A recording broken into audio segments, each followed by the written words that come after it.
Do you feel weighted down by financial stress? You're not alone. Money worries touch all of us. But Jesus tells us we don't have to carry that burden. That's why we at FaithFi have written Look at the Sparrows, a 21-day devotional from FaithFi. Each day, you'll find scripture, reflection, and prayer to guide you through your journey toward peace. Request a copy of the Look at the Sparrows devotional today with your gift of $25 or more by going to faithfi.com/give. That's faithfi.com/give.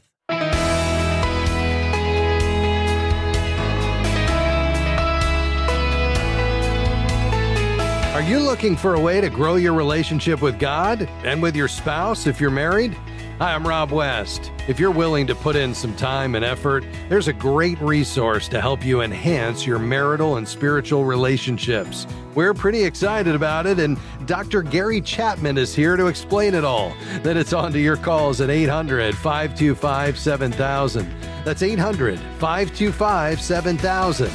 This is Faith and Finance, biblical wisdom for your financial journey.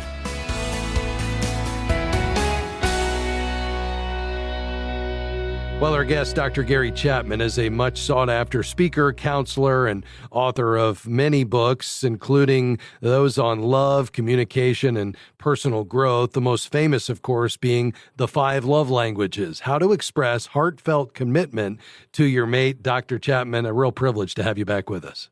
Well, thank you. It's great to be with you again. Well, of course, today we're talking about your resource, A Couple's Guide to a Growing Marriage, which is a comprehensive Bible study. You know, so often we can miss the opportunity to invest in our marriages. Why is it so critical for couples to spend time and effort working on their marriages? Well, I think it's not only because of the value to us as a couple, but also the value to our children. Yeah. And consequently, the value to the community, because as the marriage goes, it's going to have a tremendous impact on the children, and as the family goes, it's going to impact the whole world. So, I think, especially for Christians, because the Bible has a lot to say about marriage. Yes, it sure does, and I appreciate this resource. Let me just say, Julie and I went through it as a couple. It was really significant for us as you gave us that structure and intentionality once a week to sit down and work through some of these key areas in our own marriage, and I'm just so grateful for it and really excited about so many of you as our listening audience discovering this great resource. And, Dr. Chapman, a marriage relationship is a living thing, and it needs to be nurtured and fed like every living thing. Wouldn't you agree? Yeah, I think, marriages are either getting better or they're getting worse. Yeah. They never That's right. stand still. And if we are just drifting and not giving attention to the marriage, we will drift apart. We don't ever drift together. We drift apart. And that's why I think it's so essential that couples be doing things on a regular basis to enrich their marriage and to work through whatever struggles they may be having. Yeah. Dr. Chapman, give our listeners a quick tour through A Couple's Guide to a Growing Marriage. What will couples be doing when they do this Bible study? Well, I am really excited about this study. Actually, it begins with an opening activity every week, and then a Bible study on a particular topic related to marriage and relating to our relationship with God, and then a learning exercise, which helps them put the biblical teaching into practice. And then we also have scripture memorization. They're going to memorize a few verses as they walk through, which I found to be really, really helpful. And then throughout the whole 12 weeks, we're having a daily conversation with God, a sit-down time with God, and reading a chapter in the Bible and having a conversation with God. And we're also having a daily sharing time with our spouse. A minimum is just tell me 3 things that happened today, honey, and how you feel about it, Yes. This is a daily sit-down time. And then some of the topics, this is not all of them, but some of them are, how to be understood and how to understand your spouse. Yeah. That involves, obviously, communication. And then how to express love in a meaningful way to meet that deep emotional need that we have for love. How to handle anger. Mismanaged anger destroys marriages. And many of us never learn how to handle anger in a positive way. and then resolving conflicts, because every couple will have conflicts because we're human. Yes. We think differently, and we have different emotions. So really topics like that, every week working through those. So I really do believe if a couple will work through this, the 12 weeks, they're going to grow in the process. There's no doubt about it. And Julie and I experienced that. I also appreciated Dr. Chapman so much that she and I developed new rhythms for how we communicate, how we come together, and how we share with one another on a daily basis that lasted well beyond our time in that study. In fact, they continue today. It's also designed for a small group as well, folks. The study is phenomenal. It's called A Couple's Guide to a Growing Marriage. When we come back with Dr. Chapman, we're going to dig into one particular topic related to money that's covered in this study. You're not going to want to miss it. How can money be an asset to a marriage? That and more just around the corner with Dr. Gary Chapman. Back on Faith and Finance after this.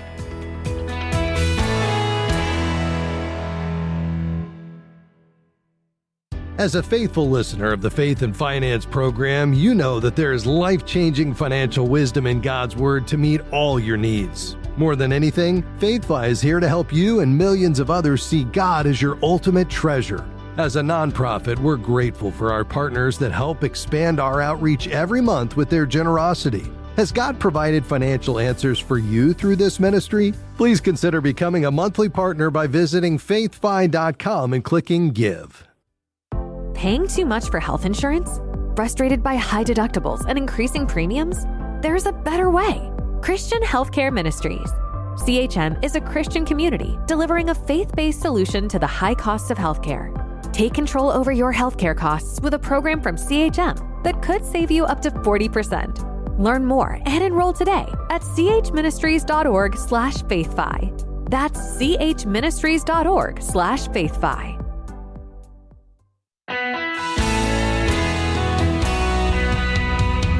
Thanks for joining us today on Faith and Finance. What a treat to have Dr. Gary Chapman with us today. He's best known for his book, The 5 Love Languages, How to Express Heartfelt Commitment to Your Mate. Today we're focused on another resource from Dr. Chapman. It's actually one that Julie and I spent several weeks working through, and it made a profound impact on our marriage. It's called A Couple's Guide to a Growing Marriage, and I think this could be a game changer in your marriage. Before the break, Dr. Chapman gave us a broad brush overview of this resource, but I want to dig into one particular chapter of this Bible study, and you won't be surprised. It's that chapter related to money. Dr. Chapman, this chapter is titled Making Money an Asset to Your Marriage. Why did you feel like it was so important to include finances in a marriage Bible study? Well, I think because finances are a major part of marriage. Let's face it. The Bible's very clear. We work, we get money, and now we manage it, In fact, the Bible says if you don't work, you shouldn't eat. Yeah, that's right. That assumes, of course, you can get a job and you're physically able to work. But then managing that is a really important part of life as well as marriage. And of course, we were managing money as singles. Now we're going to manage money as a couple, and that can be very different because now we have two voices. So, I really felt like this is a major part for many couples, especially. A lot of struggles in this area. Dr. Chapman, as you've counseled couples over the years, and obviously you've written extensively on this topic, what do you think is at the heart of the conflict that's so often present related to money in marriage? I think a part of it is that we're human, and humans don't think the same way, and they don't have the same feelings about a number of things, and money happens to be one of them. And I think until we realize that, and we come into money as singles, single adults normally, we've been managing money to some degree as a single, but we've probably been managing it in a different way. Yeah. And so we have one idea and our spouse has the other idea, and we often end up arguing about this part of marriage. In fact, a lot of research indicates this is one of the major areas of conflict, is this whole area of how to manage our money. Let's unpack this idea of understanding your spouse. in this way around money, because we know that so much of the way we handle money today as adults was shaped in some of those early formative years, watching our parents and what they modeled, and whether money was plentiful or whether it was scarce. And all of that informs how we handle it today. But when two become one and they have different backgrounds, they're wired differently from God, it's obviously a recipe for disaster unless you can understand and appreciate what your spouse is bringing to the table. How do you counsel couples pre-marriage and in marriage to really understand where your spouse is and make that something that drives toward unity, not disunity? Well, I think, first of all, we have to acknowledge that we're likely going to disagree on this. Yeah. So let's sit down here and listen to each other. Tell me what your perspective is on how much money we ought to save, for example, every month, or how much money we ought to give away, or how are we going to handle the money? Just a whole lot of questions, as you well know, about handling money in a marriage. And many times, couples have really not discussed this before marriage. I encourage them to discuss it before marriage. And in premarital counseling, I help them go through some of these things so that they're kind of going in on the same page. You know. Yes. But there are going to be things, even if you talk about it beforehand, that when you get in there, you're going to realize, oh, wait a minute, we agreed to this. Oh. Yes.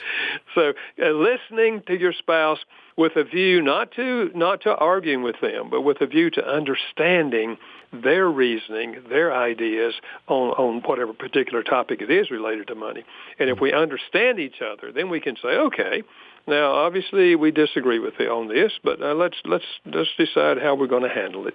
And we're looking for a solution rather than trying to win an argument with our spouse. Yeah, that's well said. Dr. Chapman, how important is financial fidelity and transparency in marriage? I think it's extremely important. I had a lady say to me the other day, she said, Dr. Chapman, she said, my husband went out and on our credit card, he put $4,000 and he never, ever discussed it with me. And she said, I just can't, I can't live like this. I can't live like this. So, if we're not being open and honest with each other, about how we're spending, our access to the money, it can be a huge, huge problem. We have to be open and honest about this. Yeah. As we talk about this resource, A Couple's Guide to a Growing Marriage, what does this chapter help couples do as they come together in the area of finance? Well, I think it helps them, for one thing, to make a fundamental decision on terms of, are we going to follow the biblical pattern of at least beginning by giving 10% of all that we receive to God? And sometimes that's an easy thing, because sometimes there were Christians before when they were single, and they've been doing that, and that's no big problem. For others, one of them may well say, I can't imagine that, 10%. I mean, what? Sure. But agreeing on, how much are we going to set aside to give to God? And then how much are we going to save? What percentage of our income do we want to save? And then what are we going to do with the money we save? Why are we saving it? And then obviously, who's going to keep the books? Yeah. Who's going to balance the checkbook each month? And who's going to make sure the bills are all paid? And that may be one or maybe another. And of course, we have different abilities. And typically one of us might be better suited to do that, to keep the books and balance the checkbook and so forth, than the other person. So what we're realizing is we're on the same team. Yes. Now let's find what part each team's going to play. We're not enemies. We're here to work as a team. Yeah. Dr. Chapman, what communication rhythms do you suggest for couples in this area of money and money management? Well, I think if they have that daily sit down and listen time to each other that we discussed earlier, and that's what this book helps them to develop, a time that they sit down every day and share life with each other, then in that daily talk, sometimes money questions are going to come up. But I think if we are struggling in a particular area, then we need to say, let's just set a time that's good for both of us when we can sit down and really look at this and try to understand each other and make some decisions that will help us in this area. Because if we don't have a sit-down time and focus on whatever struggles we're having, they're not going to go away just with the passing of time. We have to listen to each other, and we have to make decisions about how we're going to handle it. And you can say, let's try this for 6 months. And if it doesn't work well, then we'll talk about it again. But let's decide what we're going to do, at least for the beginning part of our marriage. How would you describe the win here if a couple's willing to do the hard work, willing to invest in their marriage, willing to use a resource like a couple's guide to a growing marriage? What's the vision for what's possible? They're going to have, I think, the marriage they wanted when they got married. You know, what we were expecting was to have a marriage where we are loving each other, we're supporting each other, we're encouraging each other, we're helping each other, we're working as a team, seeking to accomplish what God has in mind for our lives together as a family. And also, I think the other win, if you have children, is you're giving the children a model of how a husband and wife work together in the financial area as well as other areas. Yeah, that's well said. Well, we're going to have to leave it there for today, Dr. Chapman, but thanks for taking the time to be with us and for putting together this great resource for couples. God bless you, my friend. Well, thank you, Rob. Great to be with you again. That's Dr. Gary Chapman, author of A Couple's Guide to a Growing Marriage. All right, your calls are next. The number, 800-525-7000. That's 800-525-7000. I'm Rob West, and this is Faith and Finance, biblical wisdom for your financial journey. Stick around.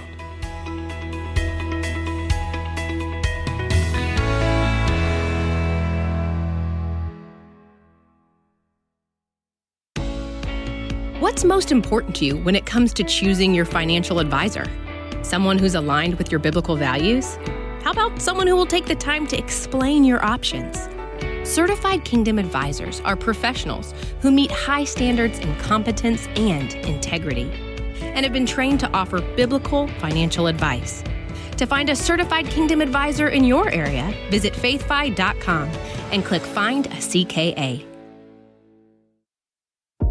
We're grateful for support from Movement Mortgage, who provides residential home loans in all 50 states. Guided by a mission to love and value people and a goal to redefine the mortgage process, Movement seeks to help others achieve their financial goals. You can find out more at movement.com/faith. Movement Mortgage LLC supports equal housing opportunity, NMLS number 39179. For licensing information, please visit nmlsconsumeraccess.org.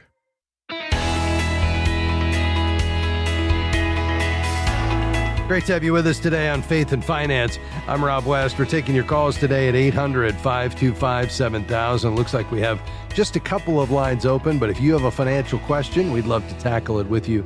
You can call right now. Let's go to Chicago. Amelia, how can I serve you? Hi, Rob. Thank you for taking my call.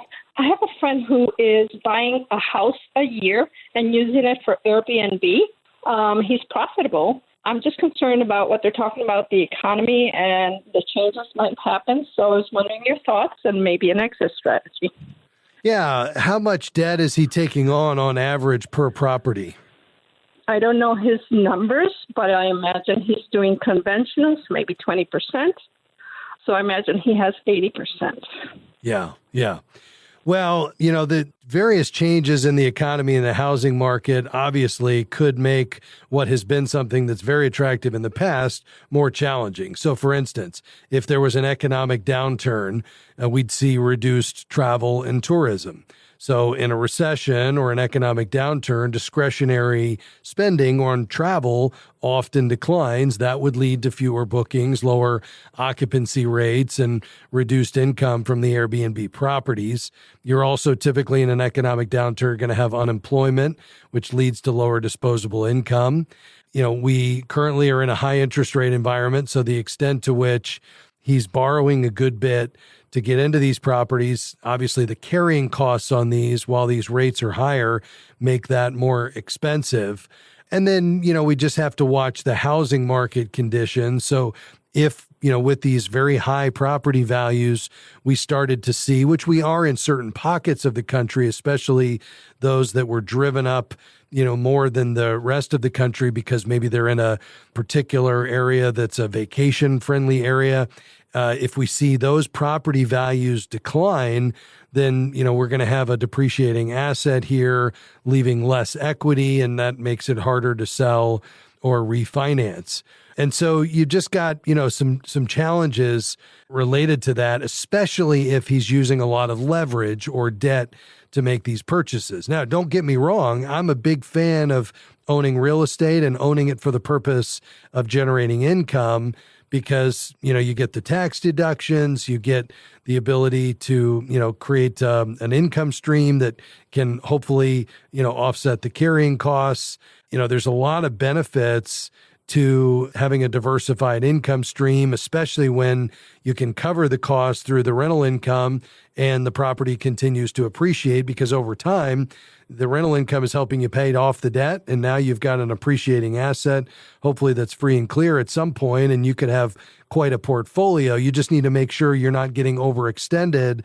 And he needs to evaluate whether, changes in the economy, given that we've got a pretty robust economy right now that could turn down, that's going to have significant implications for vacation rentals, number one. But number two is, if he's been buying them with property values very high and interest rates high, if the rates don't come down as quickly, or he's locked into higher rates and we see some of these property values declining and therefore translating into lower rental rates, then that could hurt him. And all of this comes down to just how leveraged is he, which is why I generally recommend you go into your primary residence maybe with 20% down, but with a rental property, you probably want 50% down. And the reason is that way you could weather an economic downturn where maybe your occupancy rates decline and you're still okay. You're not, at the risk of a foreclosure. But obviously I've thrown a lot at you there, Amelia. Does that make sense?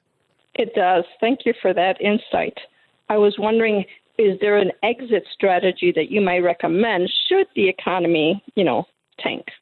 Yeah, I think the key is you just need to look at the overall debt that you have. And one option is, especially while housing prices are still very strong. And again, most economists are not expecting any kind of bubble that bursts or anything like that. I think, we're probably, for most of the country, just going to see a leveling off of the increases, and then maybe declines only in certain pockets of the country where they kind of got ahead of themselves with building too much property, new projects, and or where they had dramatic appreciations because, they were in a hot area and it's, cooling off and catching up, and maybe some of those prices are coming down. So just be careful there. I think, the key is to start maybe unwinding some of that one property at a time. And if he were to liquidate a few of these properties while the economy's good, the housing market's high, and use that money to pay down the debt of some of the other properties, that would be, I think, a great option. This is what you'll hear Dave Ramsey talk about, my friend Dave, who is very well known in this space. This happened to him in the early 90s, where he found himself with a house of cards, and a recession, can cause this whole thing to collapse. So it's not necessarily time to sound the alarm, but always a good idea to look at reducing debt levels if you can. Thanks for your call, Amelia. Let's move quickly to Iowa, and we'll finish up with Jolene. Go right ahead. Hi, yes. My husband and I are dairy farmers. My husband is 60 years old, and we have an operating line of credit. We have a capital line of credit, and those you use as you need. And, at times we are able to pay some off, but then we end up with having to borrow back just with the nature of dairy farming. Yes. And we've not been able to make progress on those lines as we should the last couple of years. Now, years ago, when things are good, we did put some money in a Roth IRA under his name. It's not a whole lot of money, but right now, especially with our lines of credit, our interest rates are now 8.5%.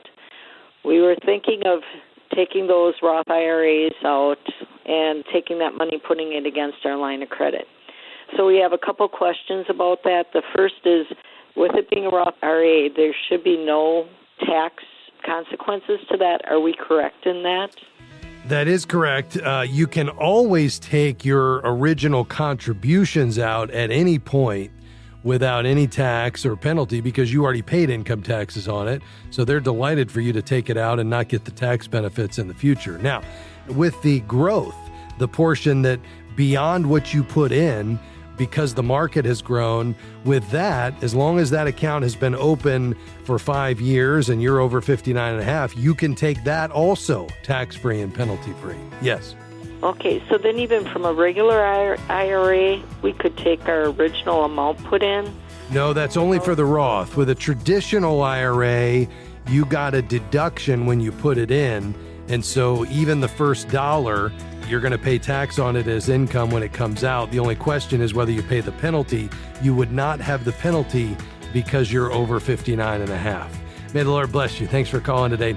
Folks, that's going to do it for us. So thankful for the folks that make this possible every day, Sandy and Devin, and grateful for Jim Henry as well, and everybody here at FaithFi. Hope you have a great rest of your day, and come back and join us tomorrow. By the way, if you'd like to support FaithFi and the Faith and Finance broadcast, you can do that online quickly and securely at faithfi.com. Just click Give. Lord bless you. Bye-bye. Faith and Finance is provided by FaithFi and listeners like you.